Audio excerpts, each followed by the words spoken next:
High বন্ধুরা, কেমন আছো? আমি তো খুব ভালো আছি। তো এখন রিলস করছিলাম, প্রচণ্ড ঘেমে গেছি, দেখতেই পাচ্ছ।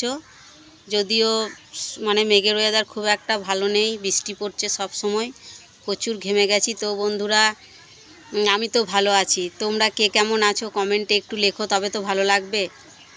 তো আমাকে অনেকেই কমেন্ট করেছে, তো আমি কমেন্টগুলো তোমাদেরকে বলছি।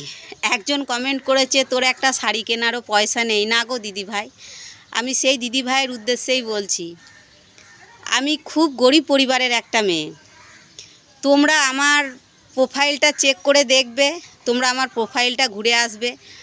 আমি সকাল থেকে বাড়ির কাজকর্ম সমস্ত সারার পরে আমার ঠেলা আছে, আমি ফুটপাতে ঠেলা নিয়ে যাই।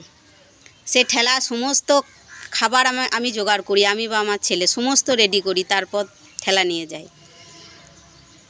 তো দিদিভাই, আকাশের চাঁদটা চাইলেই আনতে পারবো না, সে ক্ষমতা আমাদের নেই। তো যাক, আপনি এরকম কমেন্ট করেছেন, তার জন্য আমি আপনাকে ধন্যবাদ দিই। কারণ আমি মনে করি এইটা আপনার আশীর্বাদ আমার মাথাতে থাকবে। তো আপনারা আমার পাশে থাকুন, আমার সাথে থাকুন, আমি যেন এগিয়ে যেতে পারি। আর এক দিদিভাই কমেন্ট করেছে যে তুই এত মোটা। তো সেই দিদিভাইয়ের উদ্দেশ্যে বলছি যে দিদিভাই, আমি মোটা, আমার থাইরয়েড হয়েছে, তাই আমি তো, যদিও এখন একটু কমে গেছে, থাইরয়েডটা কমেছে, মোটাটাও আমার অনেকটা, আমি ডায়েট কন্ট্রোল করে আমি আমার নিজের শরীরটাকে আমি স্বাভাবিক জীবনে ফিরিয়ে আনতে চাইছি। তো সেই দিদিভাইকেও বলি, দিদিভাই অনেক মেডিসিন খাই আমি, আমার থাইরয়েড আছে, আমার নার্ভের সমস্যা আছে, আমার কোলেস্ট্রল আছে, আমার লিভারের সমস্যা আছে, আমি প্রতিটা দিন আমি মেডিসিন খাই, প্রচুর মেডিসিন আমাকে খেতে হয়। তো দিদিভাই, আপনাকে বলছি যে আপনি আমাকে এরকম কমেন্ট করেছেন, তো তার জন্য আপনাকেও ধন্যবাদ। আমি মনে করি এটা আপনার আশীর্বাদ আমার মাথায় রইল, আমি যেন আগামী দিন আরও এগিয়ে যেতে পারি, আমাকে আরও আশীর্বাদ করবেন। আর এক দিদিভাই কমেন্ট করেছে, কমেন্টটা হচ্ছে, যেটা ভুলে যাচ্ছি, এইটাই তো আমার সমস্যা না, নার্ভের সমস্যাতে এইটাই সমস্যা, আমি মনে রাখতে পারি না। এমনি সবই ঠিক আছে, কিন্তু ভুলে যাওয়ার ব্যাপারটা এখনও আমার মধ্যে রয়েছে। ও পাগলি নাচছে, এই পাগলি কোথা থেকে এলো?